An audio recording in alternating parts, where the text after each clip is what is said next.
ओम श्री गणेशाय नमः। श्री मत्स्य महापुराणे पंचाशद्धिकशतमोऽध्याय। सूतवाच। चतुशालं प्रवक्ष्यामि स्वरूपानं नाम तस्तथा चतुशालं चतुर्लिंदे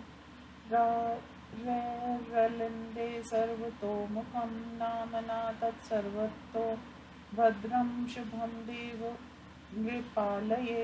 पश्चिमद्वारहीनं च नन्द्याव्रतं प्रचक्षते दक्षिणद्वारहीन तु वर्धमानमुदाहृतं पूर्वं द्वारविहीनं तत् स्वस्तिकं नाम विश्रुतं रोचकं चोत्तरद्वारविहीन तत् प्रचक्षते सौम्यशालाविहीनं यत् त्रिशालं धान्यकं च तत् श्रीमवृद्धिकरं निर्ना बहुपुत्रफलप्रदं शालया पूर्वया हीनं सुक्षेत्रमिति विश्रुतं धन्यं यशस्य मायुष्यं शोकमोहो विनाशनं शाल्यायामयया हीनं यद विशालं तु शालया कुलक्षयकरं निर्ना सर्वव्याधिभयावहं हीनं पश्यमयात् यत् तु प्रक्ष्यघनं नाम तत्पुनः मित्रबन्धुसूतान् हन्ति तथा सर्वभयावहं यामया पराभयां शालाभयं धनधान्यफलप्रदं क्षेमवृद्धिकरं नृणा तथा पुत्रफलप्रदं यम् असूयं च विज्ञेयं पश्चिमोत्तरशालकं राजागिन्भयदं नृणाकुल्यक्षकरं च यत् उदकपूर्वे तु शाले दण्डखय यत्र तद्भवेत् अकालमृत्युभयदं परचक्रभयावहं धनाख्यं पूर्वयामया भयां शालाभयं यज्जालकं तत्सत्रभयदं नृणा पराभवभयावहं चुलीपूर्वा पराभयां तु सा भवे न मृत्युसूचनी वैधवयदायकं स्त्रीणामन्ये कभ्यकारकं कार्यमुत्रा याभ्याभ्यं शालाभ्यं भ्रयदं नृणाम् सिद्धार्थव्रजवर्ज्यानि द्विशालानि सदा बुधे अर्थात् सम्प्रवक्ष्यामि भवनं पृथ्वीपते पञ्चप्रकारं तत्प्रोक्तमुत्मादिविभेदता अष्टोत्तरं हस्यतं विस्तृक्षोत्तमो मता चतुर्षवर्ण्येषु विस्तारो हीयते चाष्टभिकरे चतुर्यार्था शादिकं दैर्घ्यं पंचवपि निघ्यते युवराजस्य वक्ष्यामि तथा भवन् पञ्चक्रमः षड्भिस्तथाशीति हीर्यते तत्र विस्तारात् त्रयेण चाधिकं दैर्घ्यं पञ्चस्वपि निगद्यते सेनापते प्रवक्ष्यामि तथा भवन् पञ्चकं चतुष्षष्टिस्तु विस्तारात् षड्भिस्तु हीयते पञ्चस्वेतेषु दैर्घ्यय च षड्भागनेनाधिकं भवेत् मन्त्रिणामथ वक्ष्यामि तथा भवन् पञ्चकं चतुर्भिन्ना स्यात् परषष्टिप्रविस्तरे अष्टांशेनाधिकं दैर्घ्यं पञ्चस्वपि निगद्यते सामान्तमात्यलोकानां वक्ष्यभग्न पञ्चकं चत्वारिशतं तथाष्टौ च चतुर्भिः हीर्यते क्रमा चतुर्थायशाधिकं दैर्घ्यं पञ्चस्वेतेषु शस्यते शिलीपिना कञ्चुकिना च वैश्याना गिरिपञ्चकम् अष्टाविंशतक्राना तु विहीनं विस्तरे क्रमाद्विगुण दैर्घ्यमेवोक्तं मध्यमेषु वेवमेव तत् दूतीकर्मान्तिकादिना वक्ष्ये भवन् पञ्चकं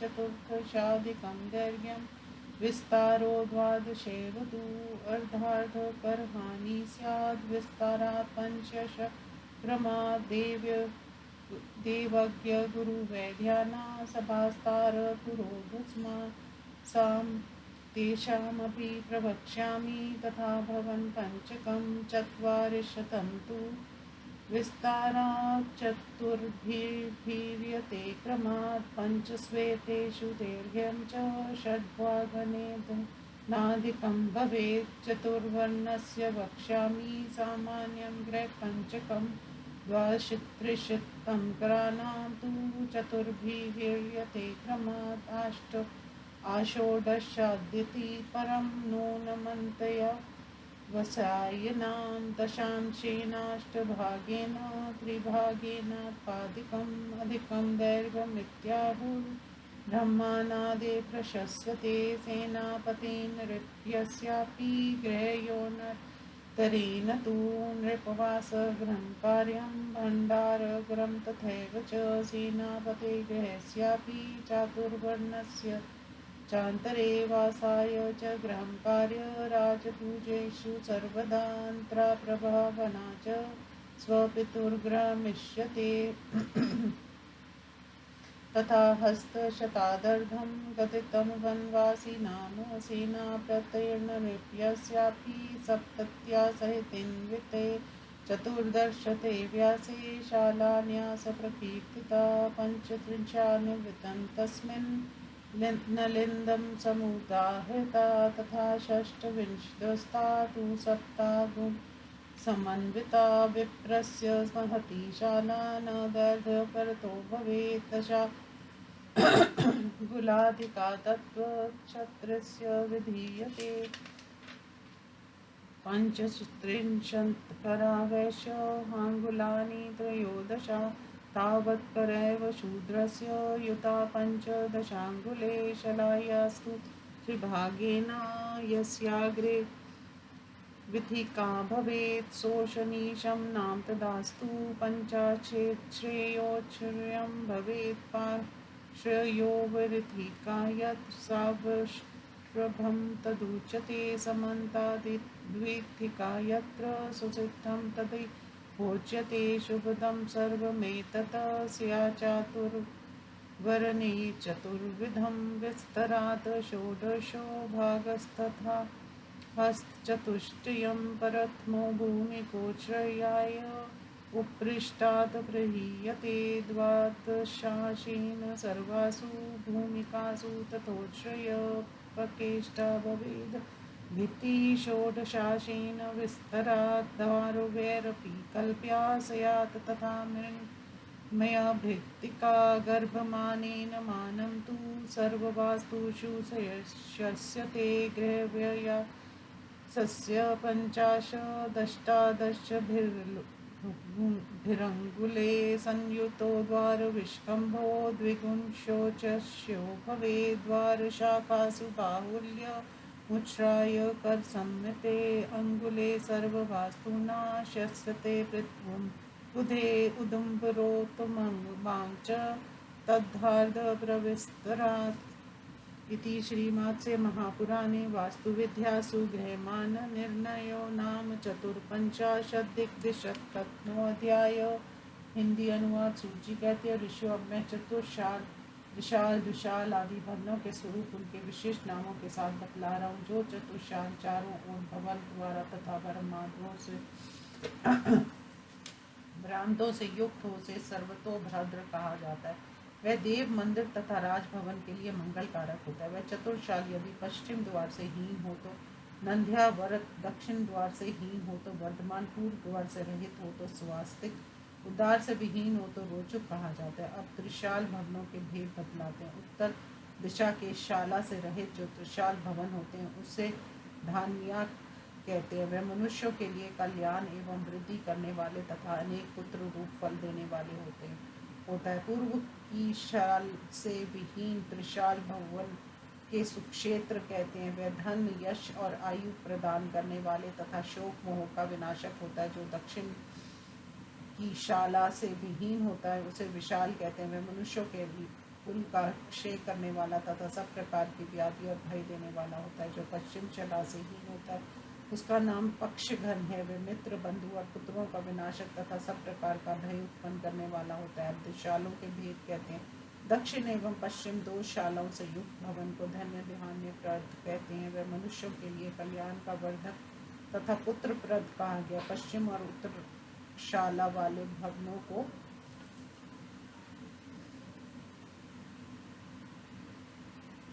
यम सूर्य नाम शाल जानना चाहिए।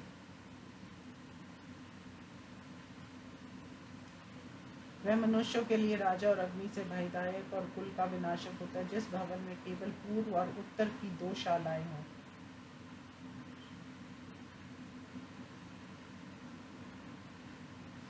उसे दंड कहते हैं।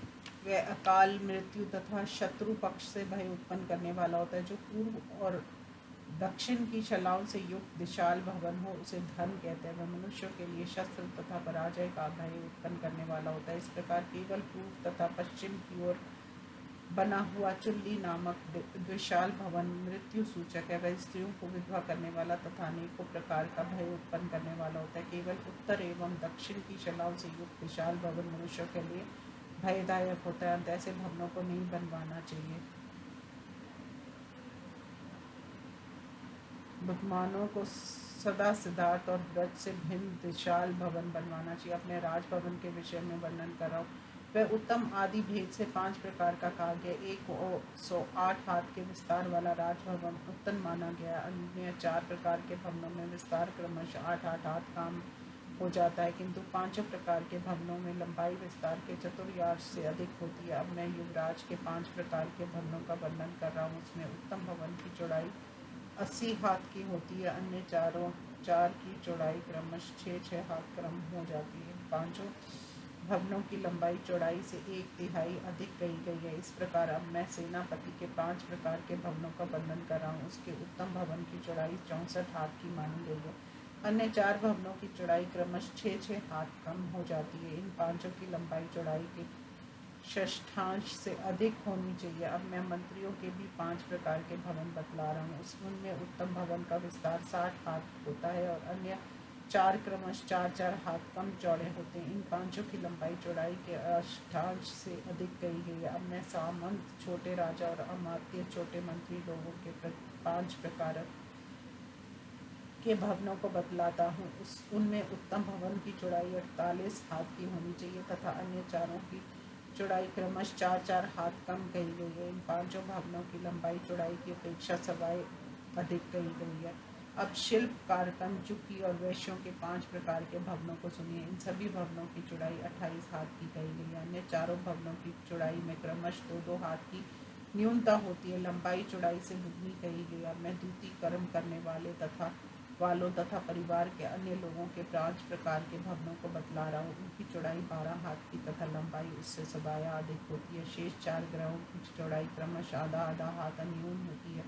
अब मैं ज्योतिषी, गुरु, वैद्य, सभापति और पुरोहित इन सब के 5 प्रकार के भवनों का वर्णन कर रहा हूँ। उनके उत्तम भवन की चौड़ाई 40 हाथ की होती है। शेष की क्रम 4-4 हाथ की कम होती है। इन 5 भवनों की लंबाई चौड़ाई के षष्ठांश से अधिक होती है। अब फिर साधारणतया 4 वर्णों के लिए 5 प्रकार के ग्रहों का वर्णन करता हूँ। उनमें ब्राह्मण के घर की चौड़ाई 32 हाथ की होनी चाहिए। अन्य जातियों के लिए क्रमशः 4-4 हाथ की कमी होनी चाहिए। अर्थात ब्राह्मण के उत्तम ग्रह की चौड़ाई 32 हाथ, क्षत्रिय के घर की 28 हाथ, वैश्य के घर की 24 हाथ तथा सत शूद्र के घर की 20 हाथ और असत शूद्र के घर की 16 हाथ होनी चाहिए। किंतु 16 हाथ से कम की चौड़ाई अंत्यजों के लिए है।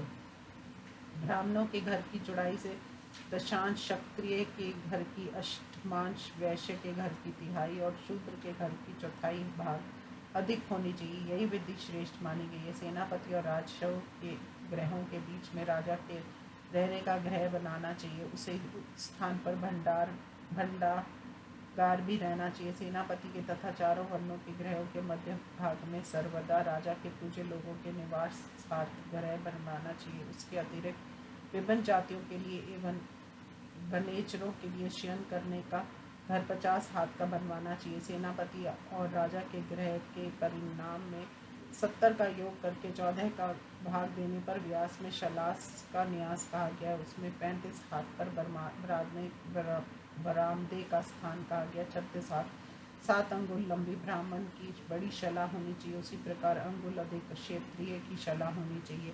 वैश्य के लिए 35 हाथ 13 अंगुली लंबी शला होनी चाहिए। उतने ही हाथ 15 अंगुल शूद्र की शाला का परिमाण है। शाला की लंबाई के 3 भाग पर यदि सामने की ओर गली बनी हो तो वह शोष नीश नामक वस्तु है। पिछले की ओर गली हो तो वह श्योच्छेद कहलाता है। यदि दोनों पार्श्वों में विथिका हो तो वह स्वाष्ठम तथा चारों ओर विथिका हो तो सुससित नामक वस्तु कहा जाता है। ये चारों प्रकार की विथियां चारों वर्णों के लिए मंगलदायी हैं। शला के विस्तार का 16वां भाग तथा हाथ 4 हाथ ये पहले खंड की ऊंचाई का मान है। अधिक ऊंचा करने से हानि होती है। उसके बाद अन्य सभी खंडों की ऊंचाई 12वें के भाग बराबर रखनी चाहिए। यदि पक्की ईंटों की दीवार बनाई जा रही हो तो गृह की चौड़ाई के 16वें भाग के परिमाण के बराबर मोटाई होनी चाहिए। ये दीवार लकड़ी तथा मिट्टी से भी बनाई जा सकती है। सभी वस्तुओं में भीतर के मान के अनुसार लंबाई चौड़ाई का मान श्रेष्ठ माना गया। गृह के व्यास से 50 अंगुल विस्तार तथा 18 अंगुल वेद से युक्त द्वार की चौड़ाई रखनी चाहिए और उसकी ऊंचाई चौड़ाई से दुगुनी होनी चाहिए। जितनी ऊंचाई द्वार की हो उतनी ही दरवाजे में लगी हुई शाखाओं की भी होनी चाहिए। ऊंचाई जितनी हाथों की हो उतने ही उंगल उन शाखाओं की मोटाई होनी चाहिए। यही सभी वास्तु विद्या के ज्ञाताओं ने बताया। द्वार के ऊपर कलश पुरुष तथा नाचे की बेली चौखट ये दोनों शाखाओं से आधे अधिक मोटे हों, अर्थात इन्हें शाखाओं से थोड़ा मोटा रखना चाहिए। इस प्रकार श्री मत्स्य महापुराण में वास्तु प्रकरण ग्रह में मान निर्णय नामक 254वां अध्याय संपूर्ण हुआ। ओम नमः शिवाय।